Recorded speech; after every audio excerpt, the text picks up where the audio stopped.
at 70. Embiid, coast to coast for 70. The only thing I told my teammates was, please just don't force it. Let's just play basketball. If I'm open, pass it. If I'm not, make sure you make the right play. It's unfortunate Daniel House got booed for it. But we were just trying to play the right way, make the right plays. Hey y'all, today of course it's Matt Rogers on the Honorable Mention podcast, which is a Philly sports podcast mostly. We have Bryan Toporek on today, who's a senior multi-platform editor at Bleacher Report, and he's a contributor for Liberty Ballers. He also is a senior contributor for a publication called Forbes. Not sure if everybody's heard of it, but Bryan, thanks for making time. How are you feeling now off of the Joel 70 piece, 70 burger? Certainly added some extra work for my week, but feeling good. Thank you for having me on. Excited to talk some Sixers with you. Absolutely. So the news of the day in the association is that Doc Rivers is now going to be coaching for the Milwaukee Bucks, who are second place in the East, 30-13. And as far as the record goes, I think that the reason is obviously they feel like there are some major deficiencies in the way that they're attacking people on defense.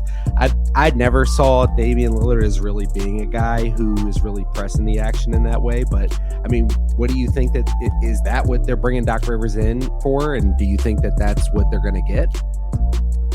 Yeah, I mean, just based on the reporting that's come out since they dismissed him, or dismissed Griffin, I should say, it just seems like I don't even know if it's right to say he lost the locker room, because it's not really clear if he ever had the locker room. But either way, it's fairly clear that Giannis lost faith in him, which is surprising, because he was the one who kind of pushed for Adrian Griffin to become the head coach this past offseason, according to Mark Stein on his Substack. So, yeah, I mean, I think the defense is the obvious sore spot. They entered the day, I believe, ranked 22nd in defensive rating. The offense has been great. I mean, they're second overall. You would like to see more of the Dame Giannis pick and roll, but maybe they're just saving that for the playoffs, or at least that was the prevailing theory. I forget, I read like the Shams article, the Woj article, the Stein article, the Chris Haynes article, so I forget who said what at this point, but one of them, I believe it was Shams, said basically, that he made some mistakes that they were willing to live with early on, but then they got, halfway through the season and they're not making the progress that they expected to. So it seems like that's what fueled this decision to make the change. And then I believe this one was from Chris Haynes. So again, apologies if I'm misattributing, but he made it sound like basically when the Bucks hired Griffin, it was before free agency began, so they didn't know that Brook Lopez would be back. They didn't know they would have Damian Lillard instead of Drew Holiday. So, what they thought what they thought that Griffin was inheriting and then what he actually inherited are two very different things. And, you bring up the defense and you're absolutely right. Damian Lillard and Malik Beasley are downgrades on that end of the floor. Absolutely. Drew Holiday. On Drew Holiday. Yeah. So, I don't think Doc Rivers all of a sudden turns them into a top 5 defense, but I think their hope is that he has at least the cachet to implement a system, get guys to buy in, and just provide some stability that they haven't had over the first half of the year. So switching topics here, Draymond Green didn't make the 41. They said it was because it was to give him time. In my mind, are we sure that he's really one of the 41 players that we want to do, or is it really because of all of the things that have happened around Draymond? Yeah, Grant Hill, who is the executive director of USA Basketball, addressed that on Wednesday. And as you said, he said, quote, "I think in lieu of what's transpired this year, we made a decision not to have Green on this list with this particular point in time with the process." So, Yeah, I think the suspensions weighed large here, and they just didn't want to add that dynamic to the mix. Um, no, I think yes, he's still one of the 41 best players in the NBA. However, I don't think he would make the final 12, even if not for the suspensions. So maybe they're worried about that as well, how he would react to the potential of coming to camp and having contributed Yep. to Team USA in the past, and then not making the final Yes. team. So just leave Yep. him out from the get go, maybe. That's what I'm thinking. And I don't think he makes the team at the end of the day. Yeah. So Yeah, that the roster has the potential to be outrageously loaded. Like I'm surprised by some of the guys who didn't even make the list. Notably, Tyrese Maxey wasn't on there. I believe Zion wasn't on there. Cade Cunningham, I believe, wasn't on there. Like it just speaks to how absurdly deep the talent pool is in the NBA. And I think they were, the player pool is interesting because you've got, LeBron, KD, Devin Booker, you've got these like high volume Trae Young, Damian Lillard, Kyrie yes. Irving, like a lot of high Yes. volume scorers, but you also have guys like Aaron Gordon on that list. Scotty Barnes. Scotty Barnes, Austin Reeves, Drew Holiday, Derek White. So Josh Hart. I mean, it seems like Yep. they were, they're trying to build a team, and they know you can't just have the 12 highest scoring stars in the league. That's not going to necessarily Right. contribute to winning. Like you need a couple of those gritty, do it all, Yes. glue guy role Yes. players who aren't going Yeah. to be high usage scorers. So I think that might have contributed as well. And Draymond would have fit into that bucket. But between like they've got Alex Caruso on this list, like they have plenty of guys who can fill that mold with Yes. the off court baggage. Yes. Or on court, because guys Yeah. have been pit on the court. I mean, Right. So right. Yes. Fair point. So last time we saw Joel Embiid, he was dropping 70 on Victor Wembanyama, who was like towering over him. He was talking about it after the game. I mean, Wemby, he was talking about could one day drop 100, but he also want to drop a couple other stats on what Joel Embiid is doing right now. He's now the third highest per game scorer in NBA history behind Jordan and Wilt Chamberlain, while averaging by far the fewest minutes of anyone on that list with only 32 minutes per game. Other guys are, way more playing way more. I guess that health is weighing into that, but that's where he's at. A lot of other guys, jump up there or above it for a period and come back down to earth. But that's the kind of conversation right now. It's just incredible what Joel Embiid is doing. Yeah, I wrote something at Liberty Ballers off of the 70-point night. Ironically, had reached out to my editor there on Monday before the game. It was like, hey, I've noticed a lot of people are talking about like starting to appreciate the historic nature of Joel's season this year. Like, should we do something on that? And then, after he has the franchise record 70-point game, I'm like, all right, this seems like a pretty good opportunity to go ahead and do that. So that went up Tuesday morning, and a couple nuggets from that as well. So right now, as you mentioned, he's averaging 36.1 points per game. He is one of only 6 players in NBA history, or he would become the 6th player in NBA history to average at least 35 points per game over an entire season. Wilt Chamberlain, Michael Jordan, James Harden, Rick Barry, Kobe Bryant are the only other 5 to have done so. Wow. And there are 11 instances or 11 individual 35 point per game seasons so far. Embiid has a true shooting percentage of 65.1. I believe the next That's ridiculous. Yeah, and I believe the next closest in that group was 61.9, if I remember correctly, or maybe even lower, 61.6. That's so I mean, he's he's 65% true shoot. Oh, yeah, he's just like lapping the field in terms of efficiency. And I mean, there's so much consternation about, oh, Joel Embiid and the free throws. I wish he stopped flopping. Or Joel Embiid always falls apart in the playoffs. Joel Embiid was a fake MVP. Like, I just don't understand. If you're not just enjoying watching this guy this year, Like, you're just missing out. You're depriving yourself of one of the greatest seasons. Or, if he maintains this will be one of the Jokic greatest is a great seasons. player too. I don't get in the camp where I feel like I don't get to enjoy watching Nikola Jokic cook people. He cooks No, people. I mean, I mean, it's yeah, basketball. these guys are these are two all-time greats, and Embiid is currently having an all-time great season. And I would just encourage people, no matter how you feel about Joel Embiid and the Philadelphia 76ers. I know it's a Philly pod, so most people here probably feel pretty good about them. But, Nuggets Yes. fans or Heat fans or whoever is, been out of shape about Joel Embiid, usually just put the hate aside for half a season and appreciate this while we still can. Because, there's no guarantee he's going to be able to keep this up, even though over the rest of this season, much less, who knows what's going to happen next year and the year after that. Like, we should appreciate Or any greatness. big.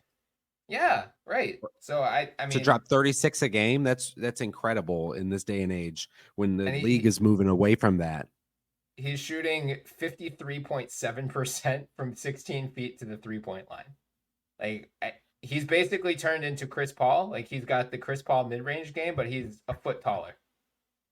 Ooh. It's just unstoppable. I mean, to your point, like, Victor Wembanyama is 7'4", and he has the length to contest that midi from Embiid. Like, this was one of the first times all year where Embiid's it would have to hesitate before launching. But, he doesn't have the size, unfortunately, to contend with Embiid. So Embiid just took him to the weight room all night. But like Joel said, in a couple years he'll fill out and he'll figure out what he needs to do. That guy's gonna be dangerous. Yeah. Victor Wembanyama, he's the real deal. Yes, to the extent that I've said anything on him so far, I just want to, it's called honorable mention. I want to make sure I say Victor Wembanyama. I'm not saying he's going to be a pretender. I think he's going to, live up to the hype. Yeah. I mean, he's already outrageous. And I mean, what's wild that went under the radar amidst the 70-pointer from Embiid, he had 33 points in 28 minutes, Wemby did. And I believe 7 rebounds, 2 blocks. Like, he also had a great game. It just happened to go against, one of the better games in NBA history, unfortunately. So is it realistic to even think that the Sixers could beat the Celtics or the Bucks? Or is this another a more entertaining second round exit kind of year? I mean, I know the script writers who are working on the NBA this year are doing a phenomenal job and really need to give us Bucks Sixers in the second round, because Sixers versus Doc Rivers leading the Bucks and the Bucks going against Nick Nurse, who Giannis reportedly vetoed. Get to work, folks. Absolutely. Yeah, it's an all-time great, hilarious series, no matter how it unfolds. Have to come to Philly. Yeah. Get up on us like 3-1 and then the Sixers storm. Yeah, exactly. Yeah. We'll have them right where we want them when we're down 1-3 against them. I think we'll see. It's hard to say what the Bucks are going to look like in 3 months without seeing what Doc's system is going to be.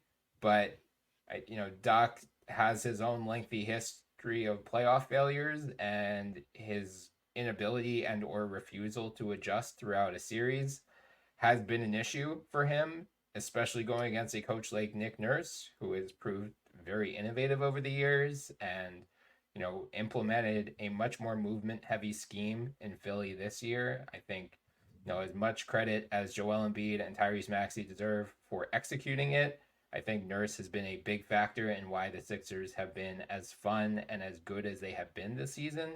So I would like their chances against the Bucks. I'm not saying they would definitely win, but I don't think they need to make any major moves to be in contention to win a series with the Bucks. The Celtics are definitely the one team where, they might need another piece. But at the same time, I mean, the Celtics are, their top 6 is incredible. But best top 6 in the league by far, no questions asked there. But their depth falls off after that. So in the playoffs, that doesn't matter as much. And depth is one of the Sixers' selling points this year. That's one of their strengths. So maybe that leans even more toward Boston in the playoffs.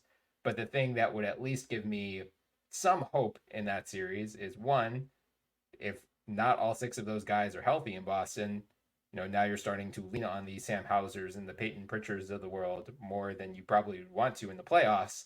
And 2, if someone doesn't have it going on the Sixers one night, Nurse can just turn to another guy. So if DeAnthony Melton's cold from 3 one night or can't finish in transition, okay, we'll play Pat Bev, or we'll see what happens. We'll talk, I know, in a minute here about Kyle Lowry. Like, if he's potentially on the team, okay, we'll turn to him. Or if Kelly Oubre is struggling one night, that's fine. We got Marcus Morris off the bench. We got Robert Covington off the bench. Like, the Sixers have so many options. 10 deep. Yeah, I mean, if not more. Like, we're seeing, I mean, they had 6 guys out the other night and they're still able to beat teams. So I think crazy. Yeah, I think like Boston would go into that series favored. They're very likely going to have home court and should advantage be. in that. Right. But I do think, they were up. The Sixers were up 3-2 against the Celtics last year. Obviously, 2 very different teams now. Celtics did not have Drew Holiday or Kristaps, and Sixers still had James Harden. So, but the key guys, Joel Embiid, Jason Tatum, Jaylen Brown, are all still there. So I think Boston would be favored. Philly's got a chance, and we'll see what happens over these next 2 weeks, because I think there's probably a higher likelihood that Philly adds an impact piece than Boston. So let's get to well, I'll ask you about Kyle Lowry, and then I'll ask you more broadly after the break, after commercial break. So what about Kyle Lowry? You do think that it's likely that they try to pick him up? I would think if he reaches the buyout market, the Sixers are probably the favorites to sign him. That's just pure speculation, no intel suggesting as much, but I think there are a couple things working in their favor. One, obviously Philadelphia native, played under Nick Nurse in Toronto, played under Morey in Houston, and I think the 2 big things, other than the personal connections he has was with the city and the team. One, the new collective bargaining agreement. Teams over either one of the salary cap aprons can't sign guys on the buyout market who are earning more than the non-taxpayer mid-level exception, which is about $12.4 million this year. Okay. Lowry's at 29.7. So that means Boston can't sign him. Milwaukee can't sign him. Phoenix, the Clippers. I know there are a couple. Golden State can't sign Limited him. options. Yeah. So, there will still be, like, Cleveland could get him. Minnesota could get him. New Orleans. OKC are all under the apron as well, but the Sixers are under the apron by about $2.7 million right now. So they could technically, they're at least allowed to sign him, whereas a lot of these other contenders are not. They also have not touched their mid-level exception yet.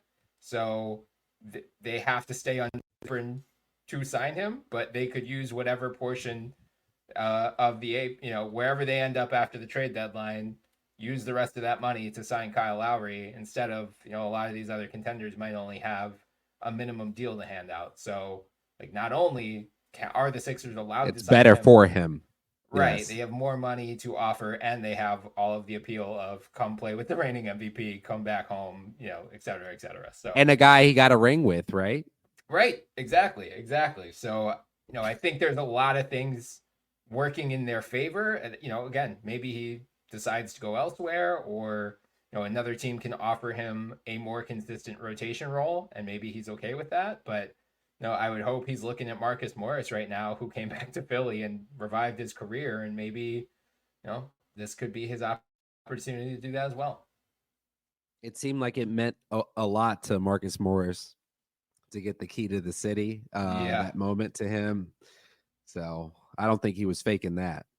That was real. So, and the chance to do that with a guy, I mean, the storylines, again, the storyline writers are busy this year. Absolutely. For sure. We'll be right back after a quick commercial break. To follow up on that, on those 6 minutes, the crowd was very much into it at that time too. They could sense that you were getting close. What was that like for you, taking that in, accomplishing that record with that energy in the building? I was really just trying to close the game. Like I said, at that time, the game was still pretty close. We were only up like 11 or 12 or something like that, around that at that time. So, it was just about making sure you make shots, and because I felt like once if I did focus too much on it, I don't know, could have missed shots, or I could have been turning it over and trying to force it. So I was just focused on just closing the game out.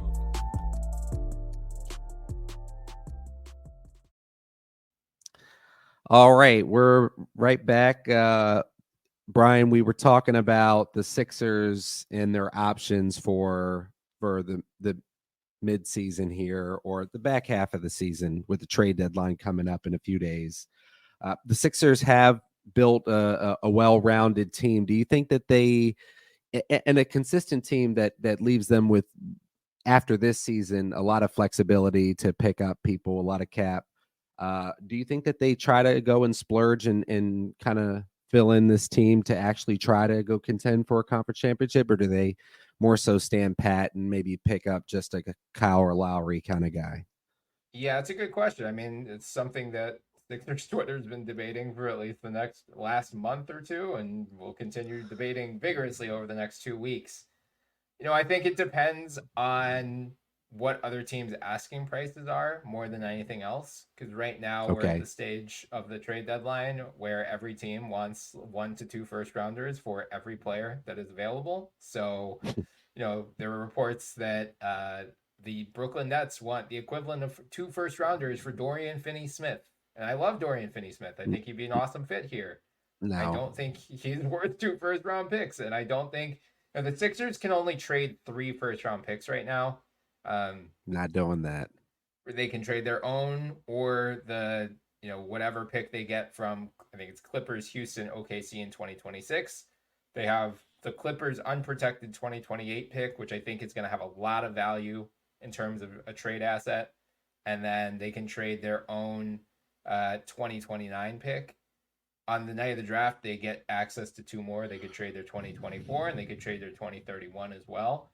So I don't think, right now when they only have 3 first round picks to trade, I don't think they want to trade 2 of them unless it's like a picture perfect fit and a guy who, merits that type with a defined role.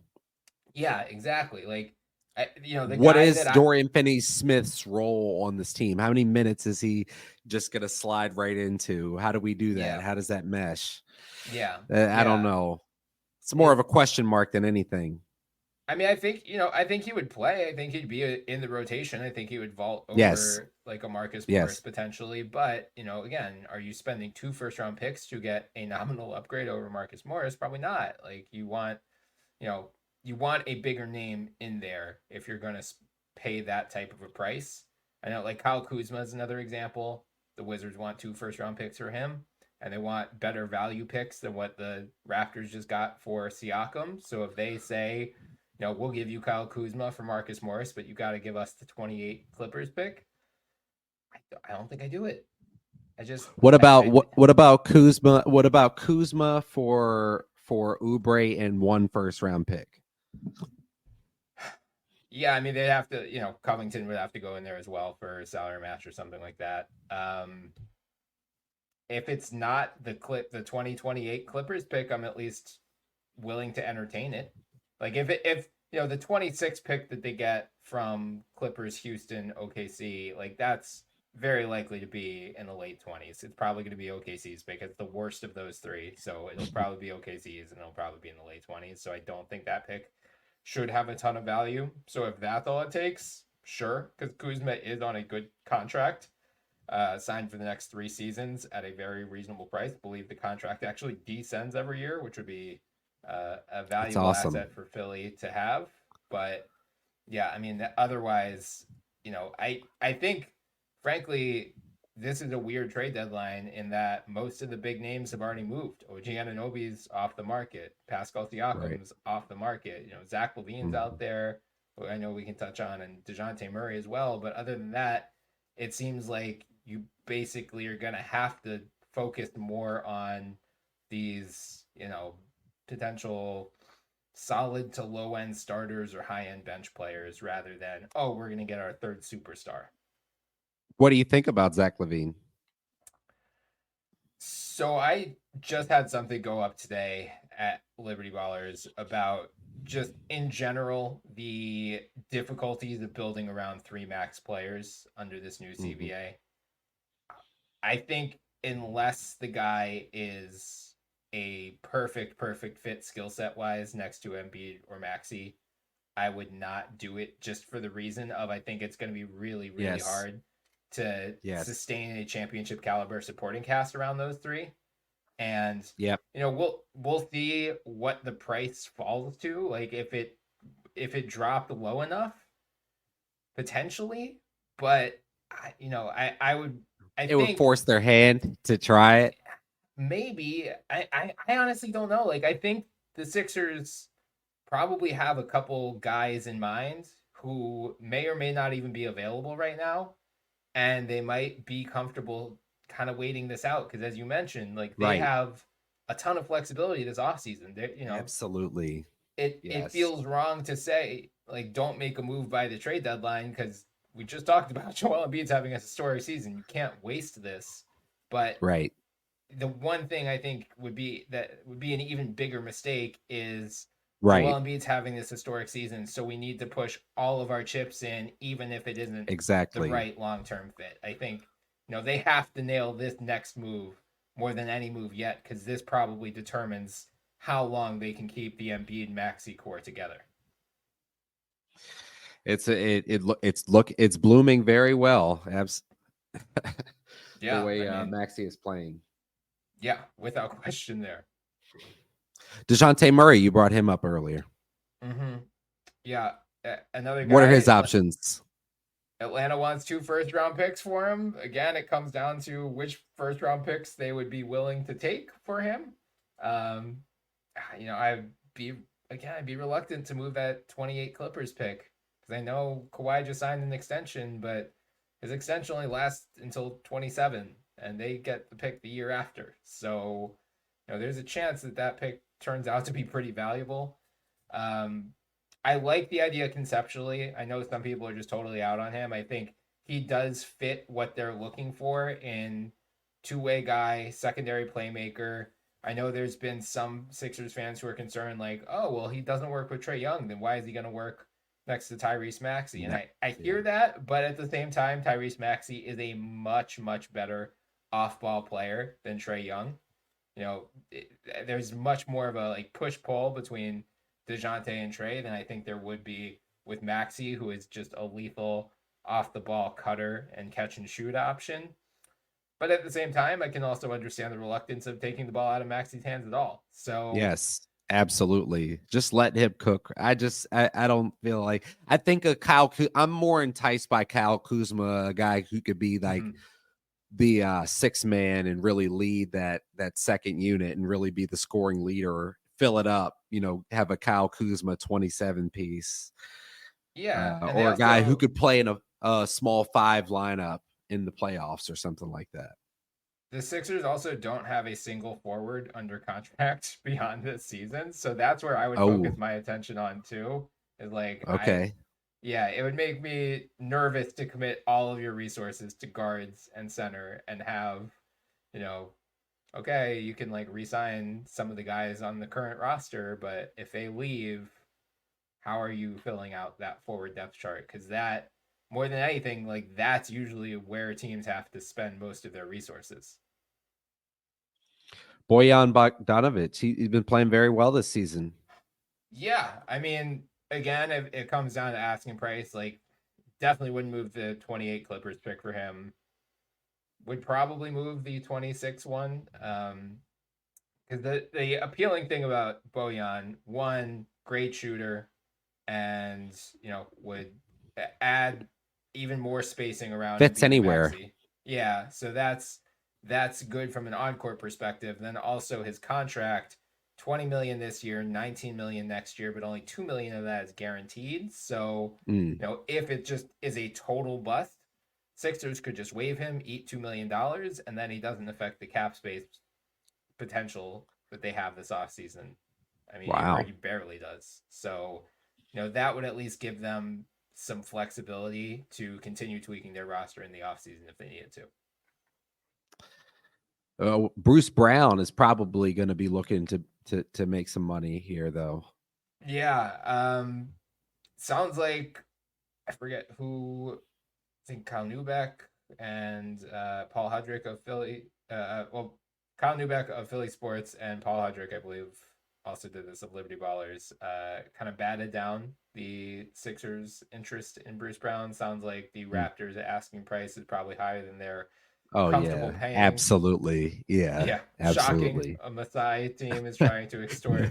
I think he'd be a really good fit. We just saw last year how valuable he can be on a championship contender. He'd be in the Nick Batum mold of just, glue guy, can do everything, pass, not a super great shooter, but can at least hit, from I think like 32, 33% this year. Pretty solid defender as well, good rebounder. So I love the on-court fit. Really just comes down to how expensive it would be to acquire him. What do you think the asking price is? Probably at 1 first-round pick and a good player. So it'd be I would guess Masai would want the 28 Clippers. Tobias Harris. I would think Melton, and Covington, and then a pick. And if it's the 28 Clippers, I'd take that. Yeah, I'll say this just in general. I see a lot of fans, proposing ideas for 2 guards and saying, "Oh, this is great. We can move DeAnthony Melton to the bench." And I would just say, if you're doing that, you might as well just trade Melton, because I don't think he's going to resign this offseason with the Sixers. Right. If the idea is bringing him off the bench, so you can't have. He's already been sidelined. He's not. He's the 4th option at least. Yeah. So it's not exciting. It's not exciting. He can go cook somewhere else a little bit. Go to Charlotte or something like that. That's a better situation for him. I understand that. Yeah. Brogdon. What do you think about Brogdon? Yeah, I mean, interesting. Fills the secondary ball handler need that they're looking to fill, and great shooter, mediocre defender, injury prone. So those 2 things concern me. Again, comes down to what Portland wants for him. I think it would basically have to be Marcus Morris going out, plus potentially like a Furkan Korkmaz or something like that. Which is, fine in terms of what you're giving up for him. It really comes just down to the picks. And if Portland's willing to do it for second rounders, really any of these deals you mentioned, if teams are willing to do it for like 2 second rounders instead of a first, I'm much more open to it. It's just, if you're giving up one of the 3 available firsts that you have, it almost needs to pay off.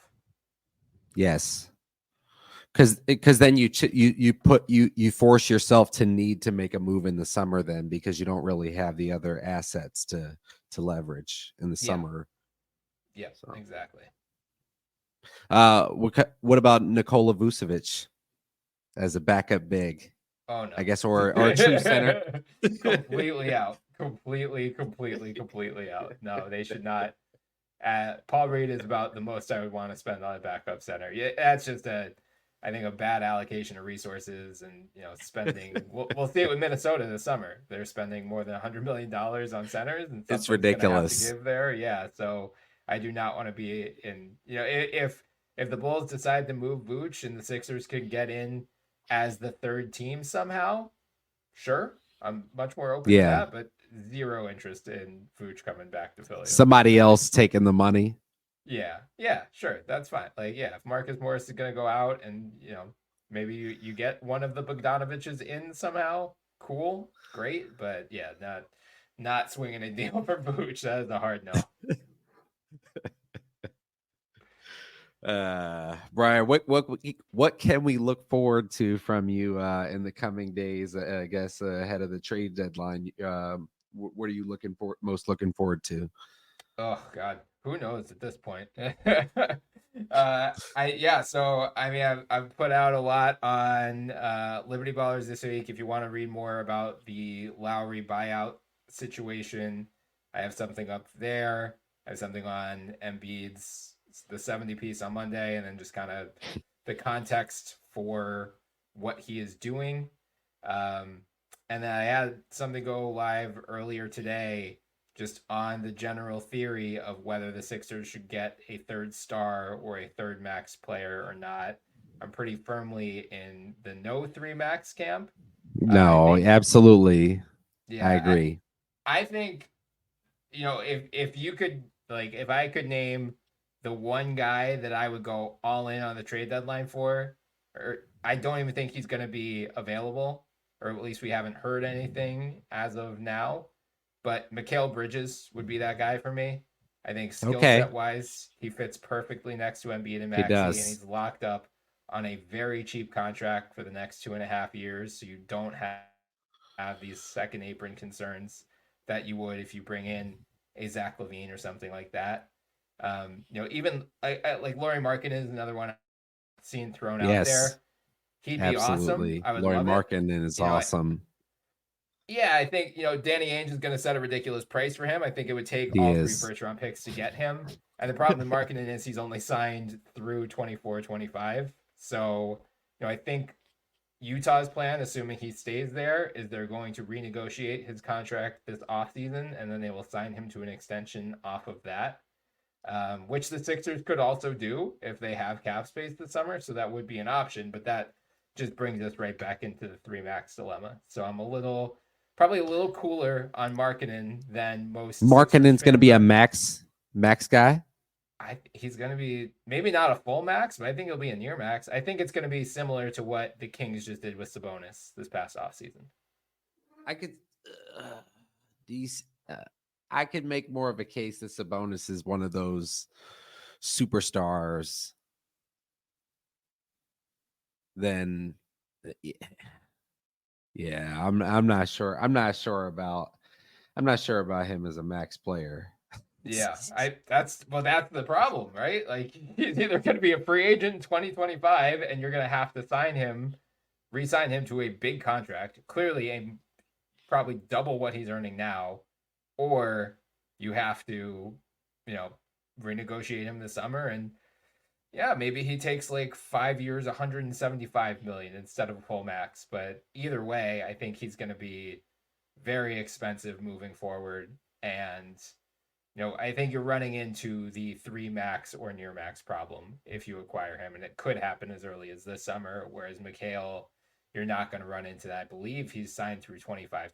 So you still got at least 2 more years where he's on this really affordable contract. And you can still... you can give Maxey his max this summer, and Embiid's on his super max, have Mikal, and I think you will at least have more viable pathways to build a legitimate supporting cast around those 3 than you would with the LaVine in there or another max guy. It's not taking the ball away from Maxey, or Mikal can get his fit right in. Yeah. So Mikal, he's just. He absolutely, yeah. Well, absolutely. Well, maybe we'll see that, Brian, on another episode. If you guys like what you heard today, go subscribe wherever you go get your podcasts. Brian, you can follow Brian at B Toporek, is BTOPOREK. Is that right? That's right. Okay. That's the universal handle where you can follow Brian. And thank you all so much for listening. See you again another time. I'm really just, pushing myself and challenging myself every single night. What else can I do? What else can I add to my game? Can I try something new to see if it works or if it doesn't? So, yeah, I'm just really challenging myself. I felt like I was actually mad at myself because I missed a lot of, easy shots that I've been making all season. A lot of easy